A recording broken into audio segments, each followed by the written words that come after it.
¿Qué onda? Estamos aquí de vuelta en Ligas Revueltas. Y estamos también aquí con Juan Carlos Zavala. ¿Cómo estás, Juan Carlos? Vamos a voltear un poquito. ¿Cómo estás? Buenas. Buenas. Buenos días. Buenos días. Pues vamos a platicar de algunos temas de hoy. Vamos a tratar de hacerlo breve. Ya de platicar cosas peligrosas, porque mire usted cómo está la cosa de peligrosa. Que ayer en la tarde, ¿no? Mañana tarde, asesinaron a otra periodista en Tijuana en menos de lo que va, en menos de una semana. Asesinaron a dos. Han asesinado a dos periodistas en Tijuana, lo cual nos habla de una situación pues bastante complicada. La periodista Lourdes Maldonado fue encontrada afuera de su casa, me parece, ¿no? Bueno, vecinos reportaron que su auto estaba encendido, tenía 40 minutos con el motor encendido, les pareció raro, lo reportaron a la policía, y cuando llegaron los policías, pues resulta que la señora estaba muerta con un balazo en la cara. Lourdes Maldonado tenía ¿cómo se le llama? Mecanismo de protección. Mecanismo de protección, ¿no? Que es el mecanismo de protección es un programa del gobierno federal que se opera a través de la Secretaría de Gobernación, en el cual este mecanismo de protección brinda o establece ciertas medidas para la seguridad de los periodistas que están amenazados o han recibido amenazas o que hay elementos para indicar que su vida está en riesgo. El asunto es que los dos periodistas asesinados esta semana en Sinaloa tenían ese mecanismo. No, en Tijuana. En Tijuana, por eso. Baja California. Baja California. Ajá, que fueron asesinados esta semana, en una semana estaban bajo la protección de ese mecanismo.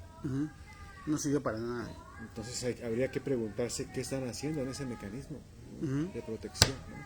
Porque además hay un presupuesto asignado, hay medidas muy específicas que deben de cumplir, ¿no?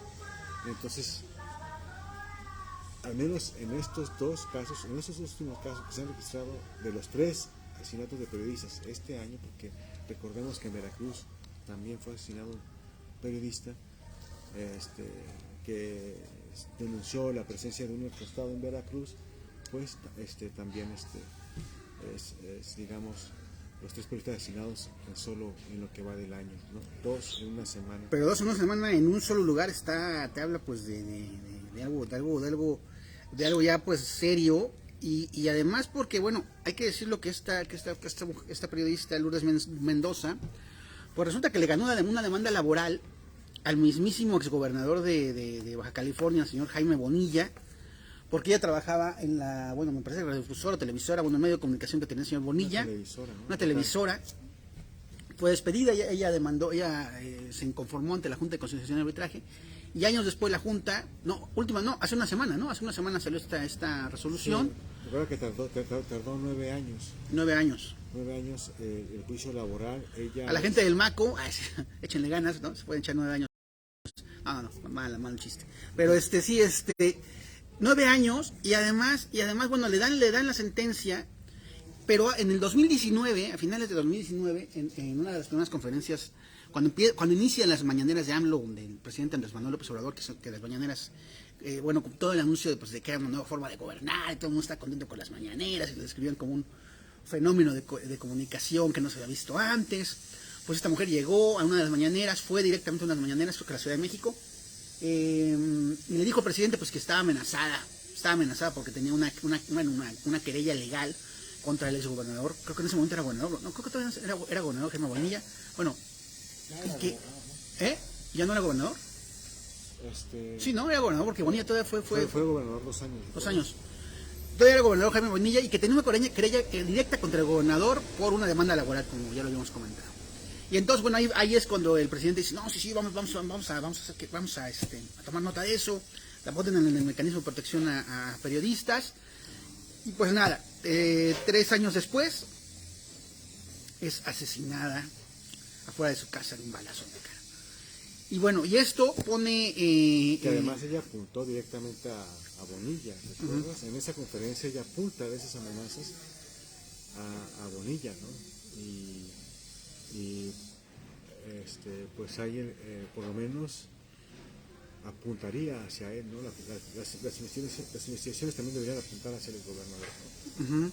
Exactamente, pero pues la verdad es que no sabemos si eso vaya a pasar algún día, porque bueno, también hay que, bueno, hoy el presidente Andrés Manuel López Obrador declaró pues que lamentaba mucho en su mañanera, ¿no? Después de este cateterismo al que fue sometido hace unos días. Bueno, en su mañanera dijo que lamentaba mucho el asesinato de Lourdes Mendoza, que se solidarizaba con sus familiares, que pedía paz en el mundo para las personas de buena voluntad, lo que siempre dice. Pero dice algo que a mí me llama la atención. Dice, afirmó, una característica del gobierno que representa es que no haya impunidad, que todos estos crímenes sean atendidos, se investiguen y se encuentre a los culpables y responsables. Y hoy, pues esa declaración del presidente, esto que dice, pues en sus mañaneras que siempre se la saca, ¿no? Que pues nadie le dice nada más, nadie le dice, oiga, presidente, usted está diciendo pura chingadera, nadie le dice eso. Bueno, esto que dice contrasta con el hecho pues, de que hoy en México, en términos reales, tenemos una impunidad casi del 97%, ¿no? Una cosa así. O sea, que de cada 100 delitos que se resuelve, solo 3 son atendidos, que se denuncian, solo 3 se resuelven o acaban con una persona en la cárcel o una sentencia. Entonces, en este contexto, pues podemos ver también que el discurso presidencial, con sus propios datos que ha manejado desde el inicio, cada vez se aleja más de la realidad, o cada vez se aleja un poquito más, no sé. ¿Tú cómo lo ves? Pues mira, por un lado es preocupante, ¿no? Que estén asesinando periodistas, ¿no? Y no solo es preocupante, es indignante que estén asesinando periodistas. Y todavía indigna más que estos periodistas ya habían denunciado que eran amenazados, ya estaban bajo un mecanismo de protección y aún así resultaron asesinados, ¿no? No solo es la falla del Estado, ¿no? Sino es la falla de las instituciones encargadas de brindar esa protección a los periodistas, ¿no? Y en este caso hay responsabilidad directa del presidente de la República. ¿O la indiferencia puede ser también? Indiferencia sí, pero negligencia y corrupción, porque también la corrupción la negligencia también puede llegar a ciertos lados de corrupción porque implica omisión. Uh-huh. Y en este caso es responsable, el asesinato al menos de estos 2 periodistas que tenían bajo el mecanismo de protección son responsabilidad del presidente de la República, ¿no? Porque su protección está a cargo de la Secretaría de Gobernación de su gobierno. Y es curioso, pero bueno, no es curioso, pero quien gobierna, como dijo Álvaro Delgado, quien gobierna Morena, quien gobierna Baja California es Morena, quien gobierna Tijuana es Morena. Es decir, ahí no hay, ni siquiera es para culpar a los conservadores, a los fifís, ¿no? Está implicado, o sea, más bien la responsabilidad directa de estos homicidios es del gobierno de López Obrador, ¿no? Pero él no la toma, o sea, él no toma, o sea, cuando hace estas declaraciones de pues aquí en nuestro gobierno se va a perseguir a los asesinos y todo esto se va a resolver y es nuestra política y al final sabes que no va a pasar nada y que no sucede nada y que no está sucediendo nada, ¿no? De Margarito Martínez, el fotoreportero asesinado la semana pasada en Tijuana, a unos 5 días, pues ya fue arrestado este cuate que le puso el dedo, ¿no? Que tenía su página, pero este cuate fue arrestado por narcomenudeo, o sea, ese güey, ¿no? Sí. Pero no implicado directamente en el asesinato, es decir, no vamos a saber quién mató a Margarito Martínez. Y además fue al velorio, ¿no? Jamás fue al velorio. Fue al entierro. Claro. Al entierro. No vamos a saber, yo creo que no vamos a saber realmente bien quién mató a Margarito Martínez, como no supimos quién mató a esta periodista, ya sé que fue asesinada de proceso en Veracruz, que bueno, que inicia con todo esto, ¿cómo se llamaba? ¿Te acuerdas? Bueno, la periodista de proceso, la corresponsal de proceso en Veracruz, que es asesinada y encontrada en su departamento. Hasta ahorita bueno, creo que ha habido como ahí señalados, pero realmente nunca se sabe quién los mata, quién mata a estos periodistas, quién mata a periodistas, ¿no? El asesinato de Javier Valdés, pues que ha habido gente, creo que hay gente en la cárcel, ¿no? Señalados, no hay nadie. Pero no pasa nada, o sea, lo que voy es que ya el discurso también de la presidencia no va a pasar nada. Aquí estamos luchando contra eso, pero pues no va a pasar nada, y yo creo que esto viene pues a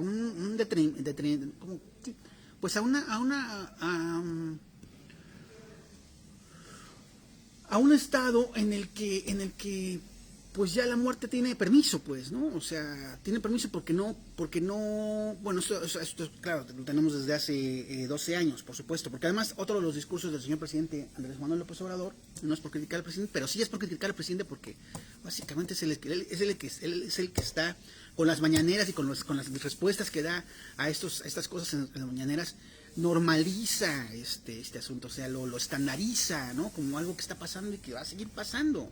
Entonces, lo minimiza, porque además la respuesta a través del presidente fue es culpa del neoliberalismo, es culpa de los gobiernos que nos precedieron, es culpa del capitalismo, o sea, es culpa de todos, que lo sabemos que es culpa, sabemos que es, o sea, lo hemos dicho acá, por supuesto que esto es responsabilidad de Felipe Calderón, por supuesto que esto es responsabilidad de Enrique Peña Nieto, ninguno de los dos en la cárcel, ni siquiera está cerca de estarlo, ¿no? Por esto, o sea, Felipe Calderón un magnicida, ¿no? O sea, no hay ni siquiera ninguna posibilidad ahí de que sea juzgado por ello. Pero lo que vamos es que estos discursos bueno, así ya estaba la cosa y los males del pasado y los diabólicos del pasado es lo que nos ha traído aquí. Pues sí, señor presidente, pero ¿y ahora y luego qué? O sea, ese va a ser su discurso siempre para cuando sean asesinados periodistas, para cuando sean asesinados personas que bueno que forman parte de la vida pública del país, que no es culpa del gobierno, o bueno, o el gobierno va a resolver estos casos de asesinatos como sea, ¿no? Caiga quien caiga, pero aunque al final no suceda nada. Es decir, siempre va a ser esta retórica tan frontal de su parte, que además al final pues ya cada vez se sostiene menos. O sea, el presidente pues es profundamente popular, su popularidad parece ser a prueba de todo, ¿no? Incluso de asesinatos de periodistas, pero pues cada vez hay más la certeza de que se está solo en este país, ¿no? De que no pasa nada, de que el asesinato de Javier Valdés es el asesinato hoy de esta mujer Lourdes Mendoza, es el asesinato también de Margarito Martínez, es el asesinato de este periodista de Veracruz que denunció un narcoestado y que 5 días después estaba muerto. O sea, vamos, o sea, no arregla en nada la situación, en nada, y además la hace aún más profunda. Esta indiferencia, yo la llamo indiferencia porque es como, mataron a otro periodista, órale, qué mala onda, ¿no? Estamos con sus familiares, pero vamos a investigar el asunto, pero pues, es culpa de los sexenios anteriores, es culpa del pasado, es culpa de todo el mundo, menos responsabilidad de este gobierno, menos responsabilidad, como lo dice Juan Carlos, de un gobierno que tenía bajo su cuidado pues ahora sí que la seguridad de estos dos periodistas, ¿no? Que están en un mecanismo de protección del gobierno. O sea, no es responsabilidad del gobierno, nada de responsabilidad del gobierno. Y entonces en ese sentido, pues lo que tenemos es un vacío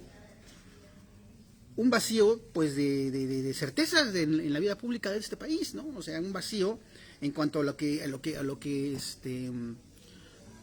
pues lo que nos puede garantizar seguir caminando por las calles hoy en día en México. Pero bueno, también es digno de mencionarse que en la mañanera de hoy el presidente dice que se mantuvo comunicación con ella, ¿no? En ese mecanismo de protección, porque era un asunto de amenaza y violencia y se le garantizó que su demanda fuera atendida. O sea, vamos, al final pues no atendieron ninguna demanda, ¿no? O sea, no garantizaron nada. O sea, es como la retórica de la retórica.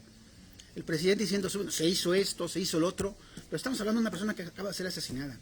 En fin, ¿tú cómo ves? Por eso te digo que hay que cuestionar al Estado y a la Secretaría de Gobernación del gobierno de López Obrador qué medidas en realidad tomaron para la protección de esta periodista. Pero aquí lo va a cuestionar. La mañanera nadie lo cuestiona. O sea, a lo que me refiero es que se debe de cuestionarle, pues, ¿no? Uh-huh. ¿Por qué? Porque ella ya estaba incluida en el mecanismo de protección y al estar incluida en este mecanismo no implica solo lo que atiendan su demanda, implica un cierto protocolo de atención y de garantías mínimas de seguridad, como el acompañamiento de elementos de seguridad pública o rondines alrededor de su casa, algo que le garantizara cierta protección, ¿no? Pero por lo visto no hay, o sea, lo que según la declaración del presidente lo único que hicieron fue atender su demanda. Uh-huh. Además es preocupante porque eso, el asesinato de periodistas pone en duda nuestra vida democrática, ¿no? Uh-huh. En realidad, ¿estamos o no estamos viviendo una democracia? ¿No? ¿Qué tan saludable está nuestra democracia cuando están matando periodistas? ¿No? Ujú. Los especialistas como tal, entre otros, establecen que para una vida democrática saludable, los requisitos mínimos es tener medios de comunicación plurales e independientes, ¿no? ¿Y cómo vamos a tener medios de comunicación o periodistas plurales e independientes cuando están sometidos los periodistas a este tipo de agresiones, de asesinatos, de atentados, ¿no? Finalmente es un periodismo acosado, un periodismo bajo la constante presión, ya no solo del poder político, como en los años 60, 70, 80, sino también ya de poderes fácticos, ¿no? Criminales. Y criminales, ¿no? que te matan con total impunidad. Pues. Entonces, ¿de qué democracia, de qué sistema democrático estamos hablando? Entiendo también que el presidente habla del pasado, ¿no? Y también entiendo que no es fácil solucionar los problemas heredados, ¿no? Pero es que ni siquiera se ve que pero se ya puede lleva 3 solucionar, años en el poder, pues. O sea, no puede vivir todo su sexenio culpando de su falta de resultados al pasado. Por eso se le eligió a él, por eso se votó por él, ¿no? Y además de manera masiva y contundente, como nunca, como creo que ningún presidente había tenido tanta cantidad de votos de esa manera, ¿no? Al menos en el mundo contemporáneo, en el mundo reciente de nuestro país, de la democracia de nuestro país, ¿no? Entonces no puede vivir los 3 años culpando, ¿no? Debe responder qué medidas, ¿no? O por qué medidas tomaron para la protección de esta periodista, ¿no? Más allá de si atendieron o no atendieron su demanda, porque ya estaba incluido en el mecanismo de protección, ¿no? Y debe reconocer en qué se falló o qué no se falló, pero tiene que dar una explicación. Y ahora artículo 19, porque a final de cuentas los homicidios son de fuero común, ¿no? La investigación corresponde a los estados, ¿no? Lo que está pidiendo artículo 19 es que la investigación sea traída por la Fiscalía General de la República a través de la Fiscalía Especializada de Delitos contra la Libertad de Expresión, la FEAD, ¿no? Y a mí se me haría lo más sano, porque la influencia política de Bonilla en el estado en Baja California es absoluta, es real, ¿no? Recuerda que cuando ella pide a López Obrador su apoyo para la protección porque se siente amenazada, recuerda que ella dice que ya había ganado la demanda laboral, ¿no? Hace 3 años, pero llega Bonilla al poder y otra vez le dan para atrás a su demanda laboral, hasta que recientemente finalmente logra ganarla. Y la asesinan unos días después. ¿No? Entonces, al menos de entrada, el crimen apunta a Bonilla. ¿No? No lo estamos culpando a él, pero digamos que... Pero el punto es si va a haber investigaciones que vayan sobre él, ¿no? O sobre esa posibilidad también, ¿no? Y a ver qué tanto va a haber la protección del Estado. Sí, porque además hoy en lo que dice el presidente es que llama a no politizar el tema y la manga del muerto, pero pues ya es un tema político, o sea, es un tema que vemos que atañe directamente a un exgobernador, que lo señala directamente como probable responsable, como con los suficientes, ¿cuáles son las palabras? Motivos, ¿no? Hay un motivo. Hay un motivo, pues, ¿no? Hay un móvil. Tenemos ahí la persona que tiene el móvil para haber asesinado a esta mujer, a esta periodista.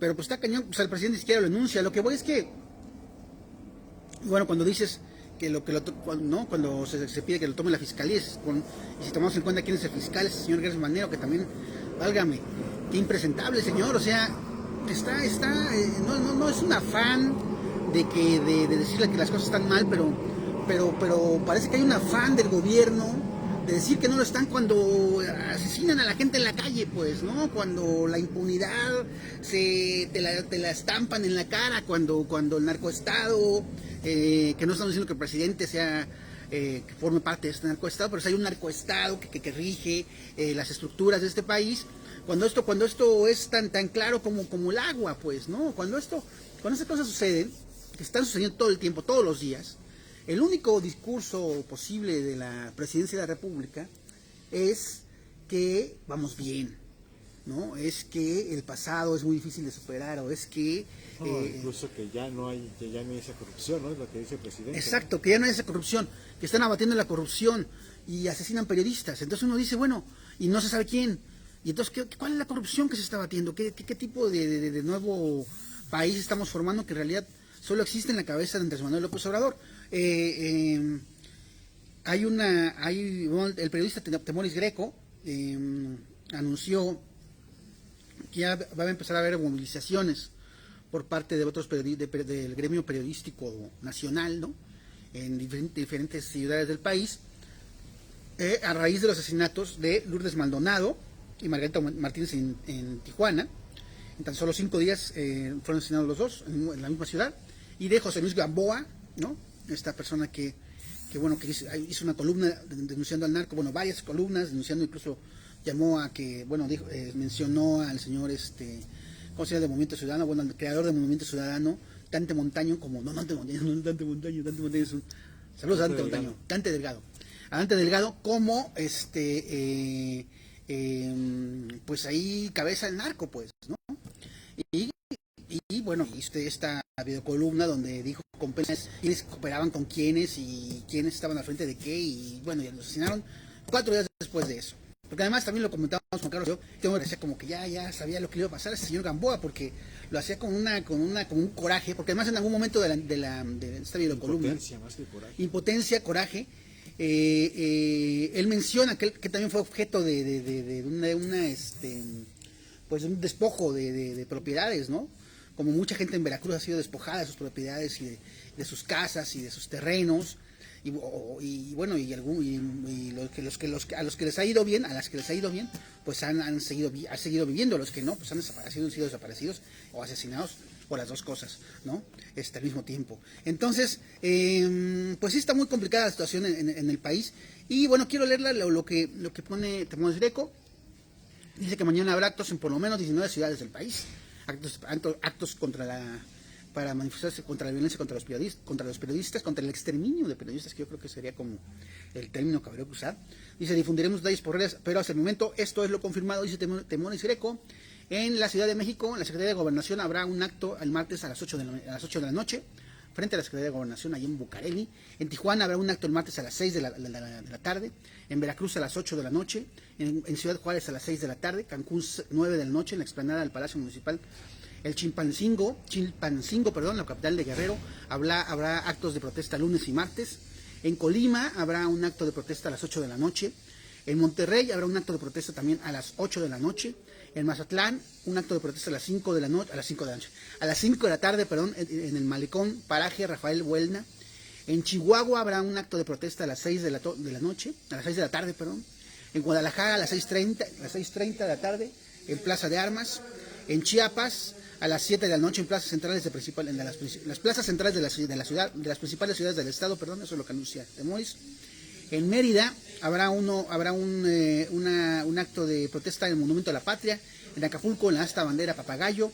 En Toluca, a las 5 p.m. en el centro. En Jalapa, en la Plaza Lerdo. En Culiacán, a las 5 p.m. en Catedral. Y en Morelia, a las 8 p.m. en la Plaza Melchor. Piedras Negras, a las 8 p.m. en el Teatro Hundido de la Gran Plaza. Y en Uruapan, a las 8 p.m. en la Plaza de los Mártires. Y pues Oaxaca no aparece en esta lista, ¿no? No, nadie ha preguntado, no sé. ¿Tú cómo ves? ¿Por qué Oaxaca la gente no está manifestando contra estas cosas? Los periodistas. Bueno, es que creo que se ha perdido la capacidad de convocatoria. No hay enemistad en los periodistas, ¿no? Pero... ¿Tampoco hay solidaridad? No, sí hay solidaridad. Cuando alguien necesita algo, los periodistas de aquí de Oaxaca sí se mueven, sí comparten, sí. Pero como que ya esta actitud gremial se ha perdido un poco, ¿no? La actitud gremial en el sentido de organizarse, se ha perdido un poco, ¿no? Se ha diluido un poco. Porque las sesiones de periodistas han perdido fuerza, ¿no? Están un poco arcaicas, ¿no? No han sido capaces de renovarse. Estoy hablando de la Asociación de Periodistas de Oaxaca, La APO, ¿no? Está la Asociación de Periodistas Deportivos, está la de Policíaca, de la Fuente de Policíaca, pero como que sus esfuerzos ya incluso de manera interna son aislados, ¿no? Entonces yo creo que por eso no ha habido alguien, quizás habría que pedirle a Pedro Matías, porque Él es luego el que mueve la banda, ¿no? es que es un gran referente, ¿no? Es un gran referente de periodista honesto, de derecho, un buen periodista, es un buen periodista, y entonces cuando... Fue levantado en 2007, Sí, que además ya 2007. estuvo en peligro su vida, que tuvo que salir del estado, pero es un gran periodista, es un gran referente, es querido por muchos, y quizás habría que motivarlo a que otra vez salga, porque quizás él sí podría retomar esta capacidad de convocatoria para protestar, ¿no? Te digo, él es un gran referente, quizás si él levantara la voz, si él hiciera un llamado a unirse y a protestar también mañana, creo que sin duda alguna muchos periodistas lo harían y lo acompañarían, ¿no? Ojalá él pudiera hacerlo, ¿no? Creo que es el único que podría hacerlo, ¿no? Lo demás, creo que también ha sido, por un lado también eso, ¿no? Es decir, dentro de los periodistas ya no hay, salvo él u otros, pero ya no tenemos tantos referentes, ¿no? Que sean capaces de unificar criterios y de movilizar la banda, ¿no? Pero no es que la banda reportería no sea solidaria. Aquí en Oaxaca es muy solidaria la banda. Sí, ¿tú crees? Sí, es solidaria. Sí, muy solidarios, ok, muy buena onda. Sí, cuando bueno, te lo planteo, cuando... ¿No te ponen el dedo? Eso dicen luego. Pero bueno, eso es paranoia, ¿no? Uh-huh. O sea, no dudo que hay que tenga intereses o no tenga intereses, pero es algo que ningún sector de la sociedad lo puedes evitar, pues, ¿no? Uh-huh. Pero no se puede generalizar. Hay un reportero tiene un accidente o algo, y la banda luego se comunica, se coopera, se apoya, hace aportaciones, es solidaria, en realidad. A mí me tocó parte de esa solidaridad, me ha tocado con otros amigos que han tenido accidentes, que la banda se ha solidario, que ha apoyado para eso, ¿no? Sí es solidaria, ¿no? Y también en algún momento se ha pronunciado contra los asesinatos de periodistas, ¿no? Pero te digo, yo creo que hay un fenómeno no de pérdida de solidaridad, sino de disolución y de esfuerzos aislados. Entonces hace falta un elemento aglutinador que pueda convocar otra vez a los periodistas, ¿no? Y para ello, en mi opinión, es muy muy personal, es necesario un referente poco cuestionado, que sea capaz, y yo creo que ese referente uno de ellos sería Pedro Matías. Pues si alguien está viendo a Pedro Matías, si alguien nos está viendo y conoce a Pedro Matías, ojalá Pedro Matías nos esté viendo, nos pueda ver, pues díganle que se organice algo, porque va a haber eventos, manifestaciones a favor, o bueno, para denunciar y para gritar sobre este asesinato sistemático de periodistas que está habiendo en este principio de año, ¿no? Que bueno, que ha habido todo el tiempo, pues, ¿no? Que está todo el tiempo sucediendo. Y Oaxaca no está incluida en estas protestas nacionales de periodistas, y pues es tiempo también, pues, como de irnos también como planteando, pues, que ya nos acercamos a momentos complicados, a momentos difíciles que van a ser estas elecciones. Hemos hecho aquí como algunos datos o algunas cuestiones ahí complicadas que vemos que no vamos a volver sobre ellas porque nos da culo, sí, ¿no? Pero sí, o sea, porque además también... Pero es que es a lo que caemos, precisamente a eso. ¿Qué? ¿Tú muy valiente? O sea, ¿qué? No, me refiero a que es innegable una censura ambiental. Bueno, así no recuerdo quién utilizó ese término, es un periodista también que habla de una censura ambiental. ¿A qué se refiere? Bueno, que los periodistas ya sabemos qué decir, qué no decir, ¿no? Ya sea hasta dónde escribir y qué no escribir, ya sea porque el medio de comunicación tiene ciertos intereses económicos, ¿no? Que aunque lo hagamos, ya sabemos que no va a salir publicado, otros aspectos entre muchos es el temor a ser asesinados, atacados, o agredidos o demandados. Que se vuelve más grande cuando escuchas al presidente decir la culpa la tiene Calderón, ¿no? Sí, la tiene Peña Nieto. Por ejemplo, yo te digo, es tu expresión, cuando tú dices, pues sí, porque nosotros nos empezamos a poner límites, porque también tenemos que salvaguardar nuestra vida, y eso no es en un sistema democrático eso no es saludable para ninguna democracia, ¿no? No es que seamos cobardes o no, que tengamos miedo de decir la verdad, sino que a veces se va imponiendo esa realidad sobre el trabajo periodístico, no solo la censura que viene del mismo medio de comunicación, una censura que viene de un medio de comunicación impuesta desde el poder, ¿no? Como a través de mecanismos clientelares, de la asignación de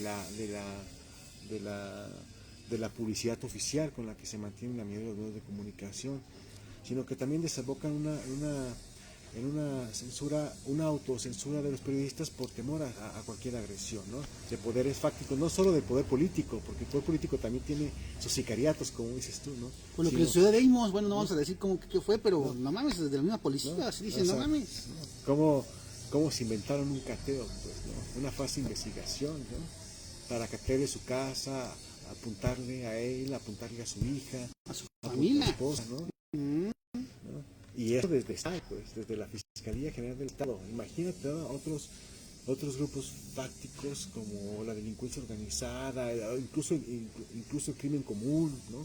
U otros actores políticos que pueden ver afectados sus intereses y que no necesariamente están dentro del aparato de Estado, al menos no como representantes o funcionarios públicos, ¿no?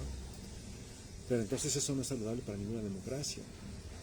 Pero ese es el punto también, Juan Carlos, yo creo que acabamos de también llegar a un punto ahí como de quiebre, porque en este caso estamos viendo como tal vez el gobierno, o en el papel que debería ser el gobierno más democrático, ¿no? El gobierno, este gobierno de Andrés Manuel López Obrador, gobierno federal, que tardó 12 años en llegar, que estuvo Obrador, pues no se rindió, ¿no? Siguió adelante. Se supone que este gobierno, y eso es incluso el discurso que cada mañana tenemos por parte del presidente, es el gobierno más justo de la historia del país. Pero en este gobierno más justo de la historia del país, más democrático, más transparente, en la que en palabras del presidente se combate a la corrupción todo el tiempo, y no más corrupción, la gente sigue siendo asignada a un ritmo de alarido.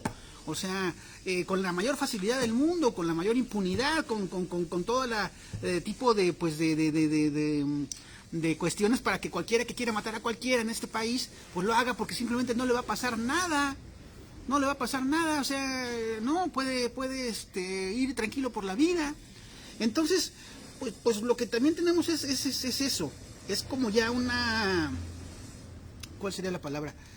Una prematura decadencia del discurso justiciero del gobierno federal, contrastada pues con la realidad que no para de sangrar, con la realidad que no para de matar, ¿no? De desaparecer, de asesinar. O sea, mucho del problema luego de esto de las estructuras del poder es que para seguir avantes, pues lo que hacen es negar lo que está pasando, ¿no? Decir que está pasando otra cosa, otros datos, otras realidades, ¿no? Y si el dato es tan innegable como que a una periodista la asesinaron metiendo un balazo afuera de su casa, en la cara, ¿no? En su carro. Bueno, si el dato es tan innegable como eso, decir que bueno, que es el pasado y que no es culpa del presente porque es el pasado con el que se está combatiendo, pero pues no se acaba de combatir y tampoco se dan señales de que se esté realmente combatiendo, pues, ¿no? O sea, el discurso que ya no lo he vuelto a decir mucho Obrador, ya no lo he vuelto a mencionar, que era su discurso para enfrentar la delincuencia y la crisis de derechos humanos en este país, que era como la justicia social, ¿no? O sea, que llegando a la justicia social en este país, los chavos o las chavas que se van al narco y que empiezan a matar gente porque les parece lo más sencillo y lo más fácil del mundo y lo más cabrón del mundo y lo que se debe hacer, bueno, que ya no lo hagan porque va a haber justicia social y va a haber becas para ellos y todo esto, y con las becas también se va contra la delincuencia y se le quita las oportunidades al narco de reclutar jóvenes. Pero eso no está pasando. O sea, esto en términos reales no está pasando. Vamos, las cifras del presidente, no sé, pareciera luego que se las inventan en el acto, ¿no? O sea, los datos, los sentimientos, las inquietudes, parece que son como que brotan de su mente en el momento de la mañanera, y ahí van, y ahí dice qué es lo que sucede en el país, pero no está pasando, no está sucediendo. No estamos teniendo un un decrecimiento de las cosas, de los problemas, de los crímenes, no, o sea, el presidente ya en algún momento el año pasado como que admitió en algunas mañaneras que la crisis de derechos humanos, la inseguridad, la violencia es un tema pues que no va a poder solucionar, ¿no? Por lo que resta de su sexenio. Pero el punto no es solo que no lo vaya a poder solucionar, sino que está siendo más grande cada vez, si esto es posible, y es posible, y está pasando. O sea, en Michoacán, o sea, hay reportes todo el tiempo de que a los comuneros, de que a las autodefensas, a los pobladores de los pueblos campesinos, agrícolas, ¿no? Productores de limón, de aguacate, son corridos, son asesinados, son despojados de sus territorios, de sus casas, ya por medio de drones. O sea que no es que hay enfrentamientos con el cartel, sino que los carteles mandan drones que bombardean comunidades, matan gente y los corren de las comunidades y de estos territorios. Y no está pasando nada. Y el discurso sigue siendo, es culpa del pasado, es responsabilidad de otras personas. Nosotros somos los justicieros por parte del gobierno federal, ¿no? Con un gobierno federal ya totalmente plegado a la voluntad del ejército mexicano, ¿no? Ya se cuadró desde el principio Obrador diciendo así como, no, pues yo estoy con ustedes, porque solo ustedes nos van a poder garantizar que vamos a poder salir de aquí, o que vamos a poder seguir viviendo aún en este infierno. Pero eso no está pasando, ¿no? Entonces, pues ¿qué queda, Juan Carlos? ¿Qué es lo que queda? ¿Qué es lo que podemos hacer? Pues yo creo que no cesar en la presión para exigir justicia en el periodista, ¿no? Yo creo que no se debe de cesar. Y yo veo bien estas movilizaciones que se van a hacer, ¿no? Creo que es necesario otra vez la presión al Estado, ¿no? Para garantizar el ejercicio del periodismo de manera libre, ¿no? E independiente, ¿no? Y además de una manera segura, ¿no? No es posible que estén asesinando periodistas, ¿no? Y esperemos que tampoco se caiga en un sistema de criminalización como se ha hecho anteriormente, ¿no? ¿A qué te refieres? Bueno, por ejemplo, en el caso de la periodista de Proceso, la versión oficial versó en sus inicios de que se trataba de un asunto pasional, ¿no? Uh-huh. Tratando de no solo de minimizarlo, sino de criminalizarla, ¿no? Y así, en el caso de periodistas asesinados en Oaxaca, los han vinculado pues a la delincuencia organizada, ¿no? Para justificar su asesinato. Para asesinato, ¿no? Entonces yo creo que debemos de ser más intolerantes en ese sentido, sin dejar de tolerar no solo la postura discursiva del gobierno, las posturas oficiales, ¿no? Sino hay que ser más intolerantes ante esta violencia generalizada. Sí, yo creo que también va, ¿no? Y además es un tema muy grande porque es un tema que nos está partiendo en dos. Como lo decía Yasnaya Aguilar cuando ha estado en este espacio, pues que este gobierno ha desmovilizado a la sociedad, ¿no? Con la promesa y con el discurso de la justicia social, con el discurso de ser el gobierno que el pueblo quiere, el gobierno que quiere al pueblo.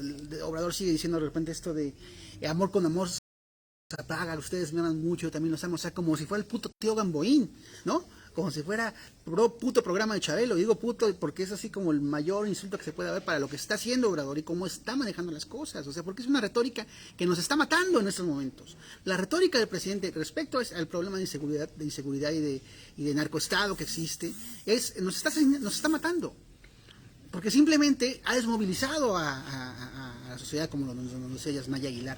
La ha desmovilizado hasta el punto pues en que estas cosas pasan y ya no hay indignación. Me acuerdo, bueno, cuando fueron asesinados este periodista, no me acuerdo su fotoperiodista, que salió huyendo de Veracruz y acabó siendo asesinado. ¿Cómo se llama? ¿No te acuerdas su nombre? Bueno, con una chica, Nadia, ¿no? Que era su amiga, y otras dos mujeres en un apartamento de la colonia Narvarte. Un asesinato brutal, ¿no?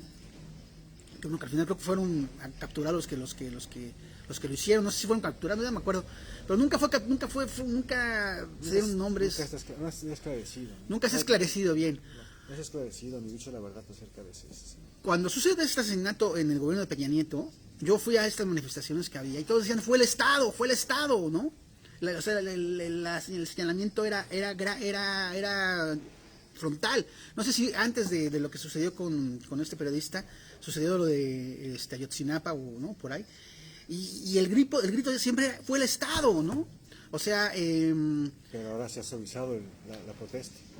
Pero la protesta se ha suavizado porque tenemos un Estado, porque tenemos un señor cada mañana, un señor presidente, que cada mañana dice que su gobierno es el más justo del mundo, y el que más quiere a la gente, el que más amor tiene por la gente. Que además pareciera que hay un miedo de la sociedad civil a manifestarse en contra del presidente, ¿no? Ajá, como una especie de contradicción, ¿no? Como que piensan que se van a contradecir a sí mismos. Exacto. O no solo eso, sino que al criticar al gobierno también entren dentro de la clasificación de opositor al gobierno, porque López Obrador ha sido hábil en vender su gobierno todavía como un movimiento, ¿no? Que ya no lo es. Que ya no lo es, ¿no? Y que lo dejó de ser hace mucho tiempo, desde que se constituyó en el partido político, deja de ser un movimiento. Desde que se constituye en un partido político deja de ser un movimiento. Sí, no, Morena ahorita es un corporativo. La elección de presupuesto público, ¿no? La elección de candidato a gobernador en Oaxaca es totalmente corporativa, pues, ¿no? Entonces, eso es a lo que me refiero. Ha dejado de ser un movimiento, pero la sociedad civil, y me refiero a la sociedad civil organizada, incluso los periodistas también, tienen temor a criticar al presidente, porque criticar al presidente es estar en contra de su movimiento, que no es movimiento, porque él ya está en el poder, ¿no? Y que el presidente los catalogue dentro de esta clasificación de conservadores, fifís, ¿no? o de sus enemigos políticos, ¿no? Que está en contra de la transformación. Entonces, eso pondría, yo supongo, es mi teoría, es que la sociedad civil ni siquiera lo menciona en sus pronunciamientos, ¿no? Ya se refieren al Ejecutivo Federal. Cuando con Peña Nieto había un claro señalamiento hacia Peña Nieto, había un claro señalamiento hacia Calderón, pero la sociedad civil organizada ha cambiado su discurso, ¿no? Lo ha mimetizado, lo ha disminuido, lo ha disfrazado para no confrontarse abiertamente con el presidente de la República y no poner en riesgo la credibilidad que han ganado durante tantos años, ¿no? Como sociedad civil organizada, no solo opositora, sino vigilante del ejercicio del poder público, ¿no? Algo que también nos toca a los periodistas, ¿no? Vigilante del ejercicio del poder público, ¿no? Por eso es que si antes fuera Estado, ahora no es el Estado, ¿no? O sea, es como también de manera oficial el gobierno disfraza sus acciones de gobierno, ¿no? Lo que hablamos la vez pasada, porque cuando detienen en Estados Unidos a migrantes mexicanos, centroamericanos, Estados Unidos, los medios lo señalan como detención, ¿no? Pero cuando el gobierno mexicano detiene a migrantes centroamericanos en nuestro territorio, lo llama rescate, es decir, es un uso perverso y maniqueo de las palabras, ¿no? Entonces, ahora no entiendo por qué se ha dejado de señalar a López Obrador como responsable de estos crímenes. ¿Por qué él es responsable de crímenes? Son crímenes de Estado, ¿no? Donde la estructura del Estado, por omisión, ¿no? Por omisión, porque recordemos, al menos, por decir lo mínimo, porque estos dos periodistas asesinados estaban dentro del mecanismo de protección. Y por omisión del Estado, los asesinaron. El Estado es responsable de estos crímenes, ¿no? Pero ahora no sé por qué. Nadie va a decir eso, ¿no? No sé por qué, bueno, más bien mi teoría es esa, de por qué ya la sociedad civil no se atreve a señalar al Estado, a decir que el Estado ni señalar al presidente. Tienen miedo, ¿no?, de que los cataloguen como sus opositores, ¿no? Eso es una... Pues sí, está cañón. Finalmente lo apoyaron también, ¿no? Sí, no, pues claro, ¿no? Pues ahora sí que como es un obrador, pero pues ya no debería ser tan honor, ya no debe ser tan honorífico, porque pues pues Obrador es un tótem, ¿no? Es un caudillo, es una representación, digamos, ya que ya cada vez tiene mucho más pues de ilusoria, ¿no? De la ilusión, de la justicia, de la ilusión, de las políticas gubernamentales, políticas públicas reales, ¿no? Tenemos un gobierno también obradorista, el gobierno de la 4T, profundamente desorganizado, que no son claros tampoco en sus programas sociales, en este asunto de los bancos del bienestar. No sabemos cuántos son, dicen que son unos, dicen que son otros. Las oficinas luego se abren, pero se cierran, las oficinas no están abiertas. En fin, hay un montón de cosas que uno dice, bueno, ¿qué está pasando aquí? O sea, no, ya no hay un cuestionamiento, porque pareciera que eso, lo que dice Zavala, cuestionar en este gobierno es como cuestionar pues el cambio, ¿no? Las ganas de salir adelante, pero no estamos saliendo adelante. O sea, yo creo que ese también es el punto. O sea, no noto que haya un país no boyante, ¿no? Cuando dicen esto de todos le echan la culpa al peje, ¿no? El peje también tiene la culpa, el peje tiene la culpa. No es que tenga la culpa, es que bueno, como presidente o como gobierno federal, tiene una responsabilidad, ¿no? Tiene que haber un esfuerzo, ¿no? Pero pues ahora ya ni siquiera hay ese esfuerzo, ¿no? Me recuerda de repente mucho a lo que pasó un poco, bueno, claro, cuando todas las distancias posibles con el gobierno de Osvaldo García Jarquín, ¿no? O sea, llegó un momento en que la misma inmovilidad pues lo llevó a una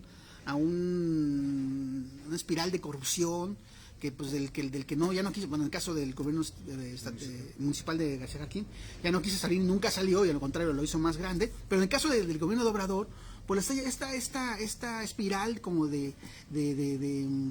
pues no está pasando nada, de nosotros somos los justos, no nos critiquen porque criticarnos a nosotros es criticar a la transformación, pues a lo que está llevando es a que se hunda en la indiferencia sobre lo que está sucediendo en el país, a que cada mañana o cada fin o cada principio de semana se le diga, bueno, fue asesinado tal gente, fue asesinado tal persona, fue asesinado un periodista, fueron asesinados 25 personas no sé dónde, o 20 o 15, y que él diga, bueno, la culpa tiene el neoliberalismo.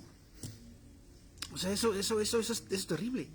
Eso es terrible, porque pues básicamente tenemos a un mandatario, ¿no? Porque además hay que comentar esto, pues de que le dio no le dio nada, sino que ya tenía programada una cita ¿no? Le dio COVID, ya luego salió muy acá, ¿no? Tuvo una semana de COVID, y tenía programada una cita para que le hicieran un cateterismo, porque hace 8 años tuvo un infarto, y pues estuvo ahí, ya fue al hospital militar, ¿no? Estuvo internado, y ya cuando sale, y manda un mensaje, habla de un testamento político.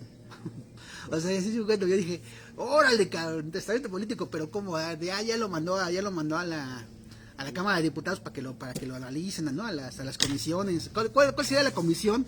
La comisión de testamento político del presidente, ya la organizaron, ya la formaron en el Congreso. Porque, o sea, como testamento político, o sea, usted va a dejar, o sea, si se nos va, ¿no? ¿Qué pasó, no? Pero ya incluso el mismo presidente, pues ya, si lo dijo es porque ya también la sintió cerca, ya le dijo, tengo 68 años, soy enfermo no, me dio un infarto. Las recomendaciones para esos casos, pues además de un cateterismo, pues es reposo total, ¿no? Pero pues, ¿qué va a reposar el presidente? Pues no, o sea, es un hombre de acción. Entonces ya como que preguntan también eso, pues de que le podía, ¿no? Si le puede decirle, de repente le puede fallar el equipo, pues ya habla de un testamento político que no quiso aclarar, ¿no? Porque además dijo algo así como que, dijo algo así como que no les voy a decir nada porque pueden ir a buscarlo ustedes con los ¿cómo se llaman los que tienen la gente las cosas del testamento? Los notarios. Pueden buscarlos con los notarios o las notarías. No, yo creo que la neta creo que se lo inventó.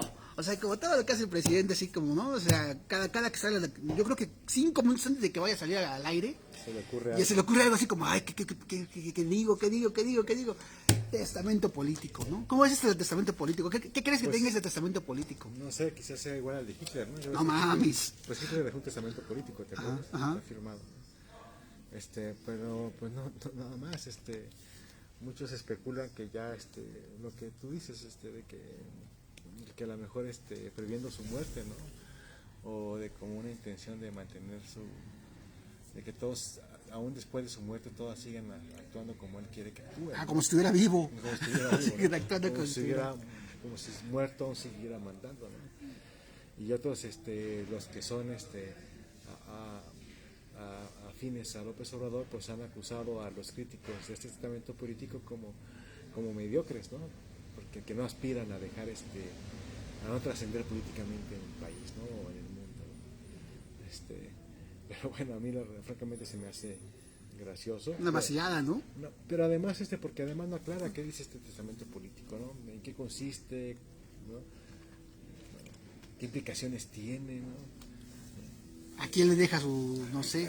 Sí, Porque además, según el presidente, no tiene nada, entonces, bueno, claro, lo que tiene son ideales. Entonces, ¿a quién le deja sus ideales? ¿Cómo sería esto? ¿Cómo crees que sería esto? Así como que, ¿cómo vendría así como ya, y a Marcelo Ebrard le dejo, ¿no? Mi idealismo. Y a Sheinbaum, ¿no? Y a Claudia Sheinbaum le dejo mis ganas de salir adelante, ¿no? Y a Ricardo Monreal no le dejo nada porque me cae gordo. Una cosa así, o sea, ¿cómo sería este segmento político? Sí, está curioso el pedo, está curioso, está curioso. Y bueno, vamos a hablar ya de un tema para finalizar internacional, señoras y señores. Fíjese usted nada más que ya la semana pasada, pues estaba bien tranquilo, así como que dije, todo está de la chingada en este país. Dije, pero por lo menos en el mundo la cosa va tranquila. Pero no, ¿por qué? Pues porque Rusia y Estados Unidos ya se quieren dar sus catorrazos, ya están amenazando, ya hay una guerra fría, pero además los gringos, Joe Biden, el presidente, pues ahora sí que se madrugó al señor, ¿no? Al señor Putin, o sea, le puso unos misiles ahí en Ucrania, ¿no?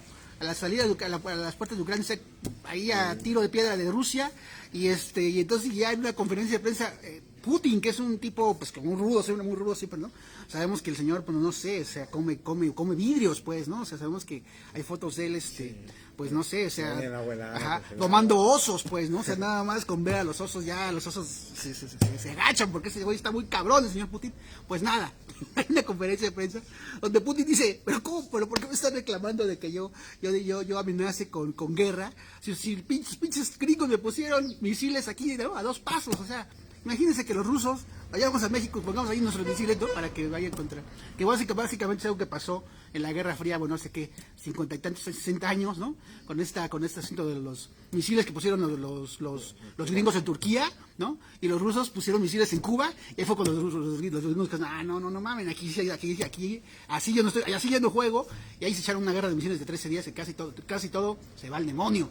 Y no estaríamos acá si no hubieran como reculado un poco en aquellos entonces, aquellos ayeres. Pero parece que regresamos a lo mismo, ¿no, Juan Carlos? Qué cagado.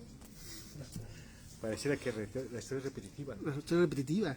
¿No? Pero bueno, es por un lado la influencia de Rusia en Ucrania, ¿no? Que se ha visto mermada por una guerra interna que sobre todo que provocó disturbios a partir del incremento en los costos de la gasolina, ¿recuerdas? Pero obviamente que hay un interés político más de trasfondo, ¿no? Porque políticamente Ucrania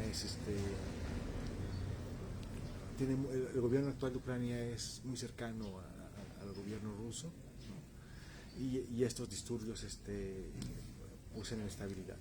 Porque además el hijo de Biden tiene ahí ¿no? Intereses comerciales, tiene ahí sus negocios, ¿no? Sus business. Sí, te digo, es una guerra económica como todas, de influencia política, pues sí, influencia política, pero influencia sobre los territorios, lo que implica el poderío económico de las naciones, ¿no? Y obviamente no hay que ser inocentes, la actitud de complot de los Estados Unidos que lo ha caracterizado toda la vida, ¿no? Es decir, cómo Estados Unidos también opera el financiamiento de armas, arma grupos radicales, etcétera, para provocar disturbios en los países en los que tienen intereses, ¿no? O los que quieren restar poder a ciertos países, ¿no? Ocurrió en Afganistán, ocurrió en Irak, ocurrió en Irán, ¿no? Ocurrió en Vietnam, etcétera, siempre ha sido así, ¿no? Y por otro lado, pues también la lucha económica de Estados Unidos, ¿no? Y por otro lado también tenemos a China, los intereses de la Unión Europea, etcétera, ¿no? Entonces, ahí yo creo que no va a pasar a más, pero bueno, eso espero, pero pues sí, Putin ya se ve como que sí se lo madrugaron, ¿no? Yo nunca había visto a ese Putin así como ¿por qué me critican si esos cabrones hicieron esto, me madrugaron? O sea, como diciendo, se pasaron de verga, se pasaron de lanza conmigo. Sí, porque recordemos que Rusia armó a sus soldados dentro de sus territorios, no dentro de Ucrania, ¿no? Y entonces lo empezaron a criticar porque Rusia empezó a proteger su frontera, ¿no? Pero no critican a Estados Unidos, que va y arma a los grupos opositores, los arma bastante bien y además coloca misiles a los límites de Rusia, ¿no? Con toda intención, ¿no? Habría que esperar a ver qué pasa. Yo espero que al final, que está sometiendo a Rusia, ¿no? Está sometiendo a Rusia de alguna manera. Hay una salida diplomática, creo que va a haber una salida diplomática al fin de cuentas. Para que los apoye contra China. Pero la intención es Estados Unidos restar influencia, ¿no? No solo a Rusia, sino también restar influencia a China, ¿no? Pues que Rusia no apoya a China, ¿no? Exacto, sí. Exacto. Porque además recordemos que, por ejemplo, en países como Italia, pues, sí, los chinos ya, en Francia, los chinos dominan prácticamente la economía de esos países, ¿no? No tienen equipos de fútbol, ¿no? Están metidos en la industria de los chips, en la industria petrolera, en la industria de los autos, etcétera, ¿no? Entonces el crecimiento económico de China está precisamente López Obrador lo advertía, ¿no? Es decir, en poco tiempo, si no se unen estos países, pues va a ser irreversible, ¿no? La gran potencia china sobre los demás países, ¿no? Y además con Putin, pues Rusia ha recuperado también Rusia ha recuperado predominio en el sector político, ¿no? El que aparentemente se desestabilizó cuando cae la Unión Soviética, ¿no? Pero poco a poco ha recuperado su influencia, ¿no? En la geopolítica. Pues sí, pues a ver, veremos qué pasa, ¿no? Resulta que la Guerra Fría se está reeditando, ¿no? Parece que nunca fue abandonada, porque además está el caso, pues ya para ir finalizando, pues recordar el caso de, pues ahora sí que del científico de ¿dónde es? El que está en la cárcel en Estados Unidos, oaxaqueño, ¿no? Que era como un científico muy reputado. Acusado de espionaje. Acusado de espionaje. Y que aceptó que sí ocurrió espionaje, ¿no? Sí, porque además la onda... Que lo amenazaron. Ajá. Este hombre creo que se casa con una mujer rusa, ¿no? Tiene familia rusa, hijos rusos. Entonces va a Rusia y a visitar a esta familia. Y pues le dicen que no va a poder salir de ahí porque lo amenazan, le dicen que incumplió con esto, que incumplió con aquello. Y que lo único que tiene que hacer para salir del pedo, pues es tomar unas fotos a unos diplomáticos ahí en Washington, unas fotos, unos autos ahí, unas fotos ahí. Que no hay pedo. Y ya va, y el pobre hombre, pues ahora sí que se a la venta de espía internacional, no se va, güey, o sea, él vivía en Estados Unidos, ¿sí? Como él venía, ¿no? Algo así. Porque él era como un estudiante o un estudioso del genoma humano y estaba como descubriendo muchas cosas por ahí, ¿no? Alguien que venía que viene de ¿cómo se llama este lugar? ¿Dónde es?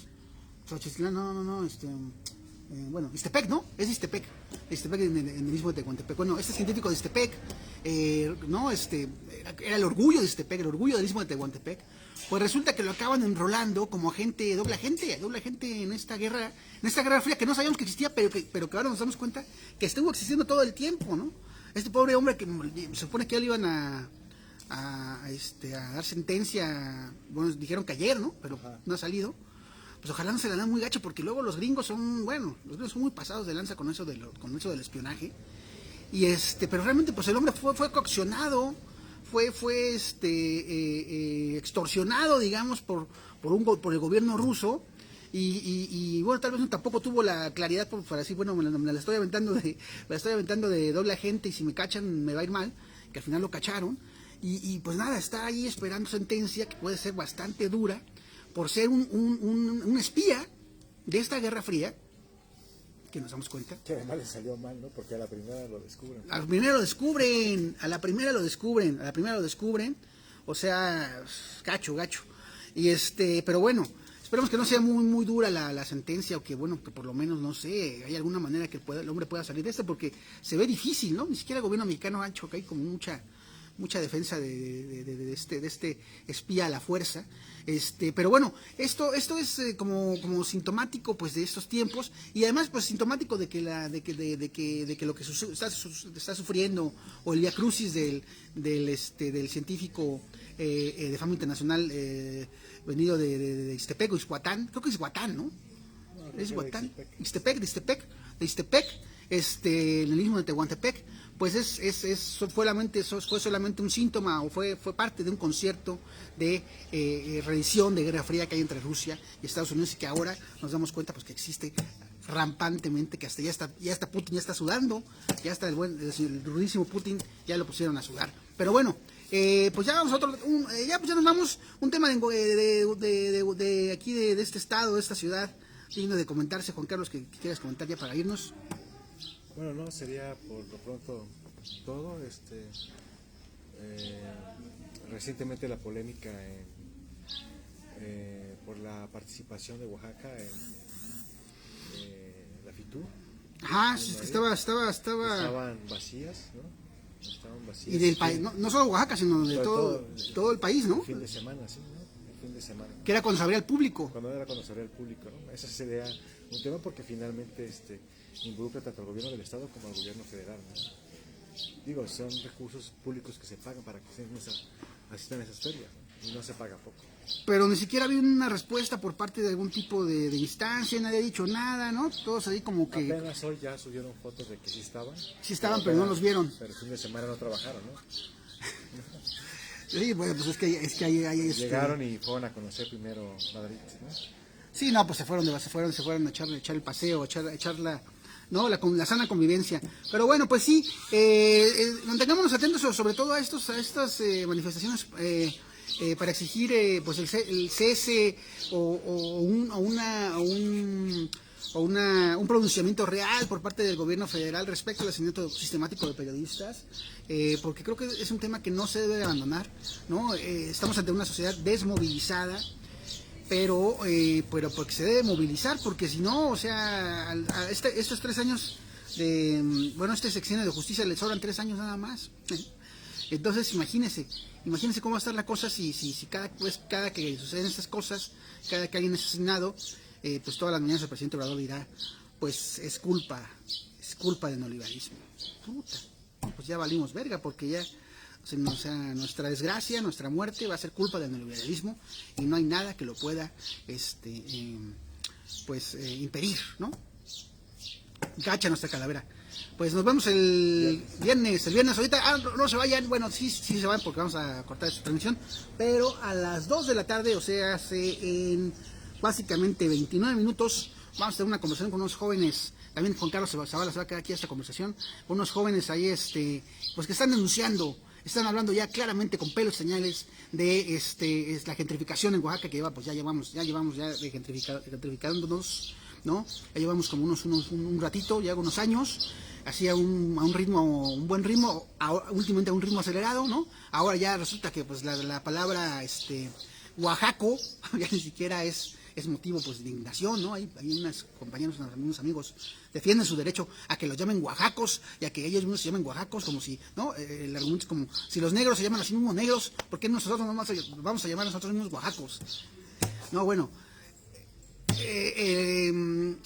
creo que estamos naturalizando muchas cosas ya en este momento. Estamos naturalizando el asesinato, el exterminio, el colonialismo, la explotación, todo lo estamos naturalizando, todo lo decimos, ¿para qué nos quejamos? ¿De qué nos quejamos? Si no nos quejamos de que hay una cerveza que se llama Indio, ¿por qué nos vamos a quejar de esto?